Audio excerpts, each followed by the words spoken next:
Hello बच्चों, welcome to science from Ankurvila. Myself Ekta Shrivastava. हम आपको कार्बोनेटेड कंपाउंड में आज हम आपको नोमेनक्लेचर पढ़ाएंगे और इससे पहले मैंने आपको हाइड्रोकार्बन और होमोलॉगस सीरीज पढ़ाई है। ठीक है, आज उसी में हम आगे चलते हैं। ठीक है, नोमेनक्लेचर ऑफ ऑर्गेनिक कंपाउंड। ठीक है, देखिए ऑर्गेनिक कंपाउंड का नोमेनक्लेचर के लिए हमने आपको इससे पहले हाइड्रोकार्बन्स पढ़ाया था और उसके बाद हमने आपको सेकंड नंबर पे होमोलॉगस सीरीज पढ़ाई थी। दोनों का रिलेशन जो है वो नोमेनक्लेचर से है। ठीक है, अब हम स्टेप बाय स्टेप आपको बताते जाएंगे। देखिए लिखा है nomenclature of organic compound. Organic compound का नोमेनक्लेचर कैसे करते हैं? It is difficult to remember millions of compounds by their individual common name. कह रहा है कि बहुत ही डिफिकल्ट होता है किसी इंडिविजुअल कंपाउंड, मतलब कोई कंपाउंड है, इतने सारे कंपाउंड है, काफी कंपाउंड है हमारे इसमें, आप सोच भी नहीं सकते कार्बन कितने, कार्बन का जो एक वर्सेटाइल नेचर है तो उसके कारण कार्बन ने अपने पता नहीं कितने कंपाउंड बना रखे हैं हाइड्रोजन के साथ। ठीक है, तो इसलिए जो रिमेंबर मिलियन ऑफ कंपाउंड, काफी कंपाउंड है, उनको इंडिविजुअल कॉमन नेम देना थोड़ा सा डिफिकल्ट है। क्योंकि मान लीजिए कोई कॉन्फ्रेंस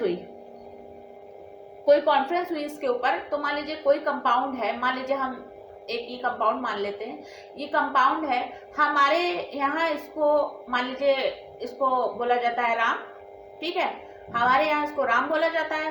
ठीक है, दूसरी जगह हम बाहर गए, बाहर मतलब अदर कंट्री में गए, वहां पे इस कंपाउंड को मान लीजिए कुछ भी बोला जाए, चिंकू पिंकू पप्पू राजू जो समझिए वो बोला जाता हो।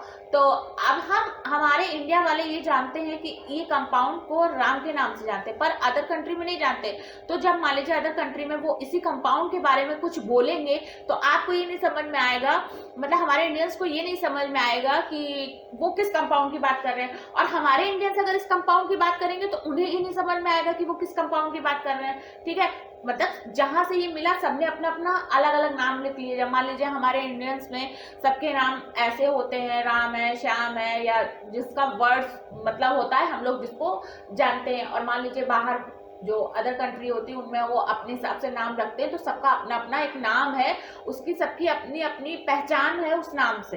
ठीक है, तो एक जो पहला लिखा है trivial system of common name.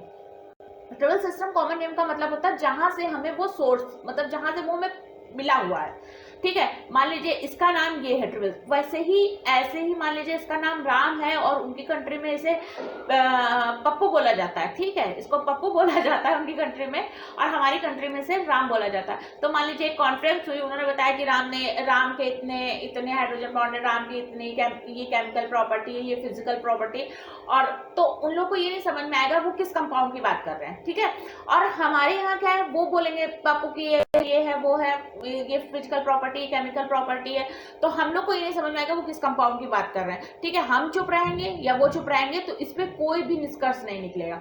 इस कारण हमारे सिस्टम में एक आईपीएसी बना। ठीक है, आईपीएसी इसलिए बना क्योंकि अब इस कंपाउंड को एक अपना मतलब मॉलिकुलर फॉर्मूला होगा, उसका एक अपना नाम होगा, उसी नाम से सब उसको उस नाम से जानेंगे। ठीक है, इसलिए आईपीएसी बनी ताकि पूरे होल कंट्री में उसको एक नाम से ही पहचाने, ताकि सबको पता चले कि ये क्या है। मान लीजिए ब्यूटेन है, प्रोपेन है, तो वो यहाँ पे भी प्रोपेन बोला जा रहा है और वहां पे भी प्रोपेन बोला जा रहा है, तो एटलीस्ट समझ में आएगा कि वो किस कंपाउंड की बात कर रहे हैं। ठीक है, उसके लिए आईपीएसी तैयार की गई। ठीक है, आईपीएसी का नाम क्या है? इंटरनेशनल, इसीलिए इसका नाम इंटरनेशनल रखा गया है क्योंकि पूरी होल कंट्री में। ठीक है, यूनियन ऑफ प्योर का मतलब साफ एंड अप्लाइड केमिस्ट्री। ठीक है, यूनियन का मतलब होता है एक संगठन, एक समूह। ठीक, तो उसी के थ्रू आईपीएसी का गठन हुआ और आईपीएसी रखी गई ताकि एक कंपाउंड का जो एक नाम होता है, मान लीजिए उसको यहाँ पे ही मान लीजिए ये 3 कार्बन है, इसको प्रोपेन बोलेंगे। ठीक है, और कैसे बोलेंगे ये हम बाद में बताएंगे आपको, अभी आगे इतना मत सोचिए, मतलब इसको प्रोपेन के नाम से जानते हैं और यहाँ पे भी इसको प्रोपेन बोलेंगे और अदर कंट्री में भी इसको प्रोपेन बोलेंगे, ताकि उनको भी ये समझ में आए कि हम किसकी बात करें, किस कंपाउंड की बात कर रहे हैं, और हमें भी समझ में आए किस कंपाउंड की हम बात कर रहे हैं। तो बात आती है यहाँ पे इसीलिए आईपीएससी का गठन हुआ, ठीक है। और आईपीएससी का फुल नेम बता दिया मैंने, ठीक। अब देखते हैं कि trivial system of common name, trivial system और कॉमन नेम। कॉमन नेम का मतलब मान लीजिए एक कॉमन नेम होता है, जैसे हमारा घर का नाम कुछ और होता है और स्कूल का नाम कुछ और होता है, उसी तरह this name given after the source from, ये थोड़ा सा गड़बड़ हो गया इसको, source from which the organic compound were first isolate. बोल रहा है कि ट्रिवल सिस्टम का मतलब ये होता है कि जहाँ से हमारा ये ऑर्गेनिक कंपाउंड आइसोलेट किया है या जहाँ से हमें मिला हुआ है उसके आधार पे हम उसका कॉमन नेम रख देते हैं, ठीक है। इसीलिए आईपीएससी बनाया गया है ताकि हम उसको एक प्रॉपर नेम से जान सके हर जगह। मतलब अगर ये 3 कार्बन का सिंगल बॉन्ड से अगर ये लिंक है, ये कंपाउंड बना हुआ, तो इसे हम प्रोपेन ही बोलेंगे। ये ऑल कंट्री में भी इसको प्रोपेन के नाम से ही जानेंगे और किसी नाम से नहीं जानेंगे, ठीक है। बाकी आप कुछ भी बोलिए, आप अपने यहाँ कुछ भी बोल सकते हैं इसको, पर वो आप कहीं पे भी जाएंगे तो उसको प्रोपेन के नाम से ही इंडिकेट करेंगे ताकि ये आपको समझ में आए कि किस कंपाउंड की बात हो रही है, ठीक है। तो जैसे एग्जांपल में एसिटिक एसिड का फॉर्मूला क्या होता है, CH3COOH। तो इसको got its name from एसिटम means vinegar. आपको पता होगा कि आप लोग के घर में जैसे मम्मी लोग बोलती है सिरका, ठीक है, वेनेगर, ठीक है, ये कॉमन नेम हो गया इसका, ठीक है। और जो एसिटिक एसिड है ये इसका क्या हो गया, एक आईपीएससी नेम हो गया, ठीक है, because it is present in vinegar, ठीक है, क्योंकि ये किस में पाया जाता है, वेनेगर में, सिरका, जिसको सिरका बोलते हैं, ठीक है। Formic acid CHCOOH got its name from Formica, ठीक है, मीन्स रेड एंट।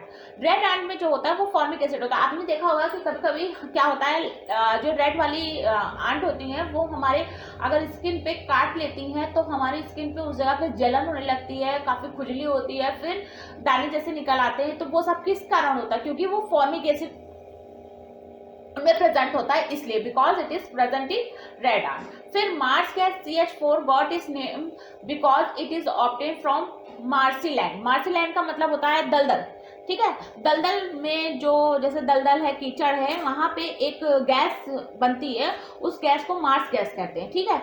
इसका नाम मार्स गैस है और इसको मीथेन भी बोलते हैं, ठीक है। तो आपको समझ में आएगा दोनों चीजें कि आईपीएससी का क्या है। अब हम आईपीएससी के थ्रू आगे के चैप्टर को पढ़ेंगे और उसका नॉमेनक्लेचर भी करेंगे कि क्या होता है उसका नॉमेनक्लेचर, ठीक है। कैसे हमने इसको प्रोपेन बताया, ये 3 है, मान लीजिए 4 कार्बन होंगे, उसको ब्यूटेन बोलेंगे, कैसे ब्यूटेन बताया, और कैसे फंक्शनल ग्रुप क्या है, ठीक है, ये फंक्शनल ग्रुप क्या है, ठीक। जैसे हम आपको इसमें बता देते हैं, एक छोटी सी जानकारी दे देते हैं, जैसे इसमें COOH अलग से लगा हुआ है, तो ये क्या है, ये फंक्शनल ग्रुप है इसका, ठीक है, ठीक। तो आई होप, और ये मीथेन वाला तो मैं आपको बता ही चुकी हूँ, फिर भी अभी आपको बता दिया क्लियर करके। तो ये कुछ बातें हुई इसकी बेसिक सी। अब हम इसके आगे इसका जो नॉमेनक्लेचर है वो आईपीएससी के थ्रू बताएंगे आपको, ठीक है। अब आई होप आपको ये समझ में आया होगा, और अगर आपको समझ में आया तो प्लीज़ मेरे चैनल को लाइक करिएगा। और अगर कुछ भी प्रॉब्लम है आपको तो आप कमेंट सेक्शन में इसको बोल सकते हैं, फिर मैं देख के आपकी प्रॉब्लम को सॉल्व कर दूँगी। और वैसे आप जानते हैं कि ये मेरा जो चैनल है वो फ्री ऑफ कास्ट है, आप आराम से पढ़िए। ये नहीं होगा कि कुछ चैप्टर के मैंने फ्री पढ़ाया और कुछ चैप्टर्स के मैं पैसे ले रही हूँ, तो ऐसा कुछ नहीं होगा, ये हमेशा फ्री रहेगा। आप लोग आराम से पढ़िए, बस इसको लाइक, शेयर और सब्सक्राइब करना मत भूलिएगा। Thank you.